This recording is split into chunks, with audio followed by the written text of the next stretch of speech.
Hi friends, రండి రండి. ఇక చింటూ చేసిన బిర్యానీ చూపెడుతున్నాను. చూసారా ఎంత పుల్లలు పుల్లలు చేశాడో, ఎంత బాగా చేశాడంటే చాలా బాగా చేశాడు. కరెక్ట్గా మంచిగా పుల్లలు పుల్లలు, మంచిగా రైస్ అయితే సూపర్ అయింది. ఇక బిర్యానీ చూసారా ఎంత బాగా చేశాడంటే చాలా. నాకైతే నేనైతే ఫుల్ హ్యాపీ. ఎందుకంటే మా చింటికి కూడా చేస్తుంది కదా, ఇక మా చింటి చేస్తాడు అప్పుడప్పుడు. ఇగో మళ్ళా ఎగ్స్ ఉడకబెట్టి ఎగ్గు పులుసు కూడా పెట్టాడు. ఎందుకంటే మా చింటుకు ఉత్త బిర్యానీ తినడం ఇష్టం ఉండదు, దాంట్లో సూప్ అనేది ఉండాలి. ఇగో సల్ల కూడా చేశాడు.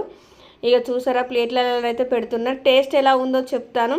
కానీ చింట అయితే ఇంత బాగా చేస్తాడని నేను అనుకోలేదు. కాకపోతే ఎగ్ పులుసు కూడా చేస్తాడని నాకు తెలియదు. నేను ఎందుకంటే రండి రామమ్మి ఇక అవన్నీ అయితే ఇక్కడ పెట్టేశాను. మళ్ళీ అన్నీ మంచిగా ఒక దాంట్లో పెట్టాడు. సూపర్ అయితే టేస్ట్ అయితే వావ్ సూపర్ ఉంది. ఇక నేను తిన్నాను. చాలా బాగా చేశాడు. ఇంత మంచిగా చేస్తే మీరైతే వీడియో నచ్చితే లైక్ చేయండి, షేర్ చేయండి, సపోర్ట్ చేయండి, సబ్స్క్రైబ్ చేసుకోండి. మరొక వీడియోలో